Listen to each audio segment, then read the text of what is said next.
Then they found the wisdom gems, which housed a large quantity of karma energy. So they placed them inside the portal and turned the machinery on. The portal worked. Meanwhile, one of the scientists experimented with one of the many gems they found and wrote a report about the energy moving in patterns, and that those patterns were designed to keep information inside the gem using its energy. The report was quickly overlooked. So the scientists decided that they needed more people, so somehow they got like 200 scientists. They used the portal to teleport themselves into some weird zone in subspace called the subnet. There they found structures floating around in that vast black space, which surprisingly had air inside it. Read further for explanation. There were a lot of structures, all of them from different times. There were floating cities, abandoned years ago, which resembled the cities in ancient Egypt, Mexico and Mesopotamia. There were huge pagodas floating around, slowly. The first thing they saw when they got out of the portal was an exact replica of the catacombs. Then they saw the vast blankness and they continued investigating. They also found a basement from a house. It looked like the British house and it had been used as a bomb shelter. Also, it had a lot of batteries and a generator. The ancient section was an Egyptian temple. It was so old that most of it had separated from the main structure and was now drifting. Apparently, the Egyptians had had a brief contact with the subnet and built temples. So, a few months and several expeditions later, they began studying the places where reality collided with the subnet. They called them joints. They were not portals per se, but they were detectable because of the energy flow from one side and into the other. And the subnet tended to absorb parts of reality near the joint. For example, the joint in the catacombs had one end inside the subnet and one end in the catacombs, so the end located in the subnet would copy the surrounding of the other end. The team, in order to explore and establish themselves in the subnet, split in three. The first team took off in a ship, not the one in Submachine 4, and explored the subnet. They found the root, a large complex floating through the net. They established themselves there and used the wisdom gems scattered around to build the root teleporter. Then, thanks to more research on karma energy performed back on Earth, they developed the portals and built several of them throughout the net on different locations. Like the ancient location.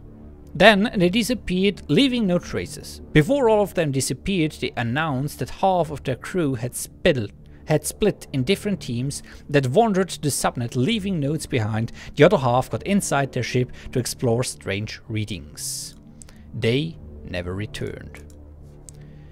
The second team, commanded by Mur himself, took off in another ship, but before Mur departed, he had to do something. In Submachine 2, we found a tiny room, probably an old maintenance area in the sewers. My theory is that Elizabeth was a little girl who lived in a house nearby. Her parents didn't pay any attention to her, so sometimes she would crawl through the sewers and visit the lighthouse. Nice. Mur and Elizabeth never met directly, but they communicated with each other with letters in the tiny room, nicknamed Liz Room. Elizabeth told Mur in one of her letters that she liked cats, so Mur decided that she could take care of Einstein when he left. They found the root and the portal net and then established themselves on a building that floated through the net. They called it the lab. The building looked like an Eastern European building from World War II. It had been damaged, but it probably disappeared into the subnet during a bombing. Who would notice it disappearing? They created another portal there and began research. After some years, the ship they had used to get in got loose and began drifting. They were isolated unless you could jump through the net trying to find another ship. They split in several teams. Mur always stayed behind with 20 people in the lab. The team made random jumps, leaving notes and reading notes.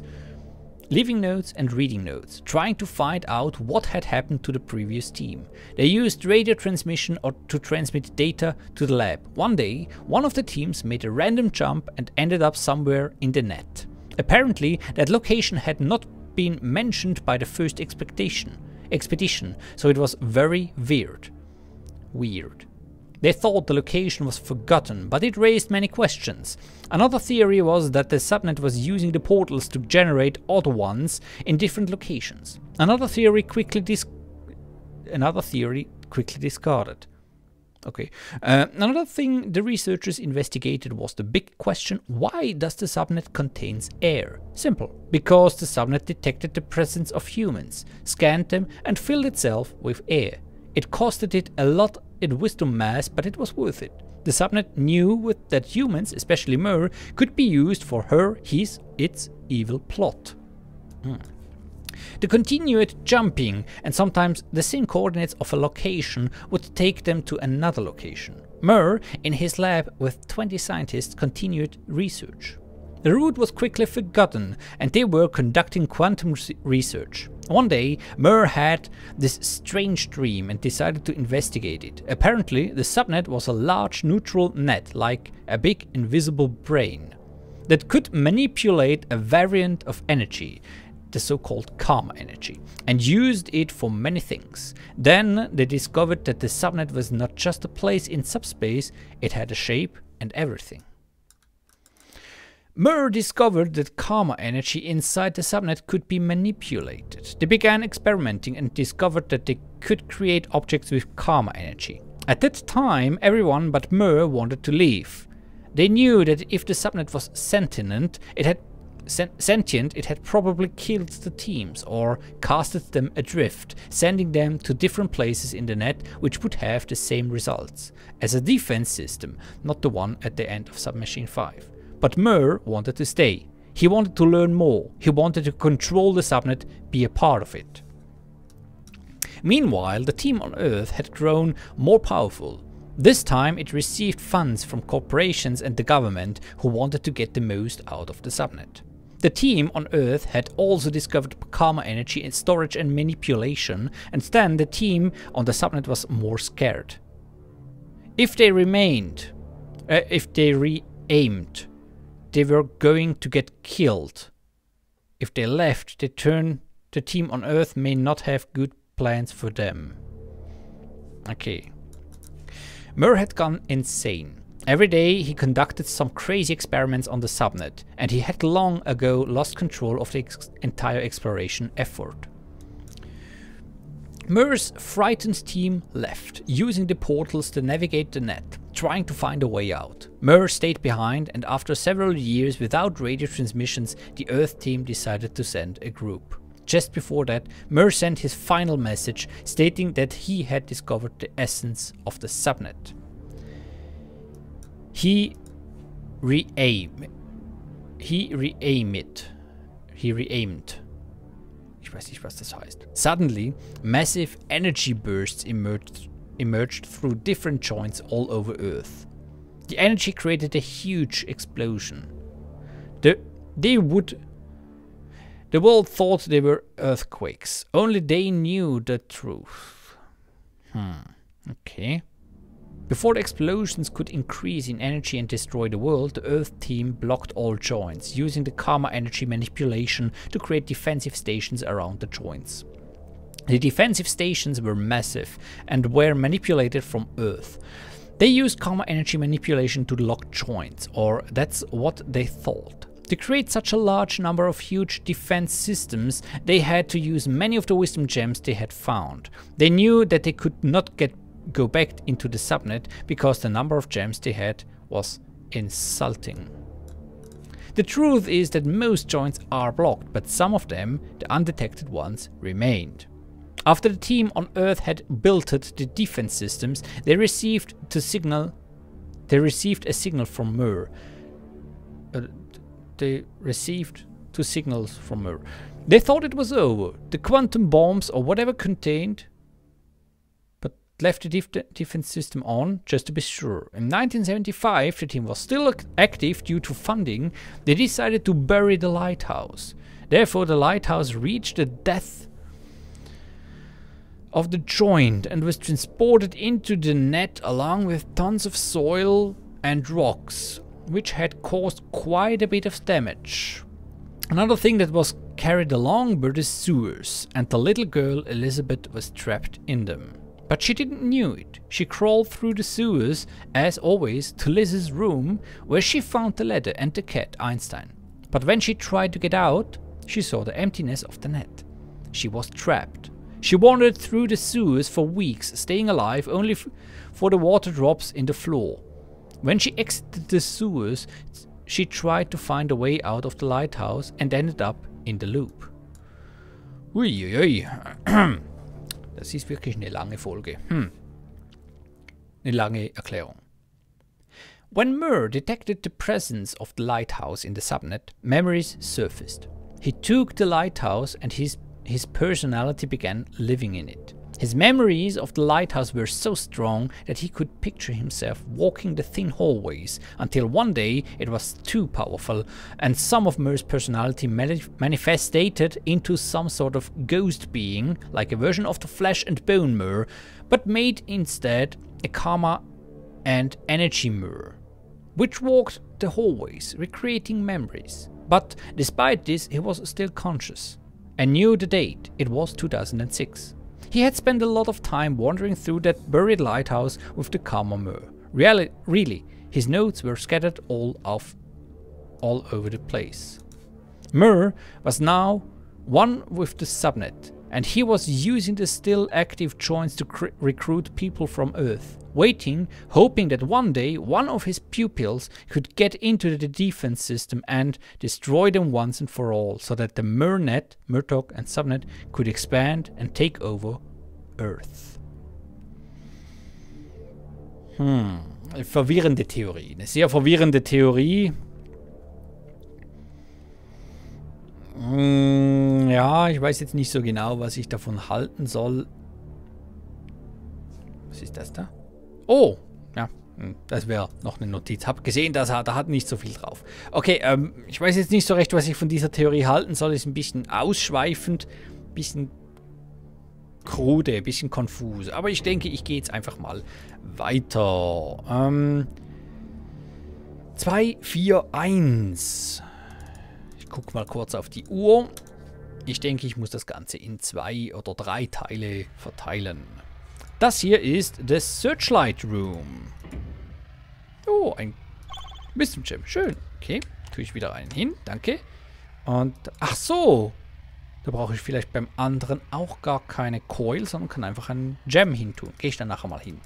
Da hinten kann ich aber nirgendwo hinklicken. Hingucken. Okay. Da geht's noch hier hin. Okay, da gibt's noch eine Project Theory.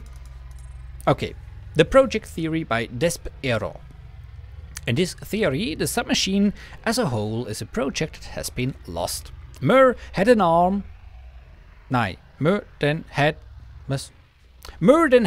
an incident in Kent that triggered an karma arm. The karma arm is the key to reopen the lost project. Perhaps this was the only way that one could get into the so-called subnet before. The subnet it is itself already had portals, but no locations or coordinates were written. And they were powered by wisdom gems, which Murr found at various areas of the net. The puzzles are like passwords in between, so no one else could accidentally come in. Now, after some years, Murr has mastered creating portals himself in between different locations of the subnet.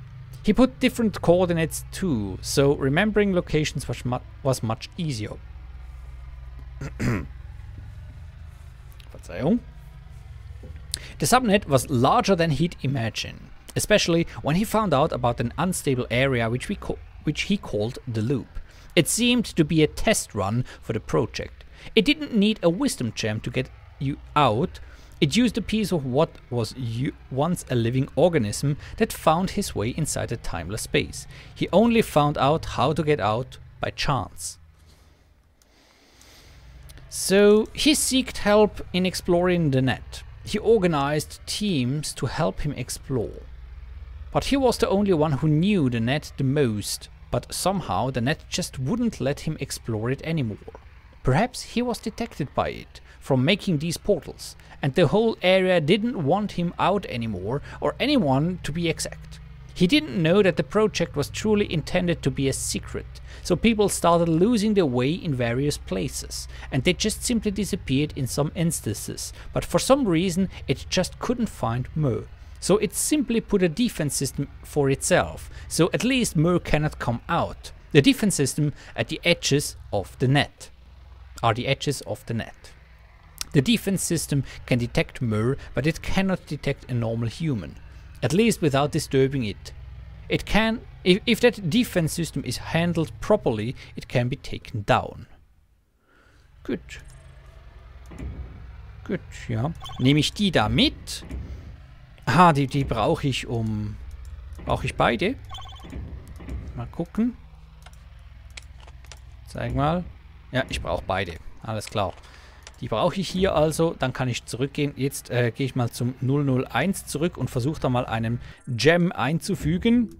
Hier links, glaube ich. Ja, genau. Ja, genau. Oh, da steht eine 613. Alles klar. Hier fehlen uns aber immer noch ein Container mit vielen Wisdom Gems. Aber ich glaube, das lassen wir mal auf der Seite. Gehen wir weiter. 2, 4, 5. Na? Das Ding, das, was wir jetzt sehen, das ist der Cake Loop. Ja? Oh, all the cake is gone. Aber ich glaube, das haben wir gesehen. $1.99, doch, das haben wir gelesen. Das ist ein Loop, genau. The Cake Loop. Haben wir alles gelesen. This room shows many tables and chairs, as well as 2 theories by $1.99. It also contains a picture of a birthday cake on each, and each side of the room loops indefinitely. Schön.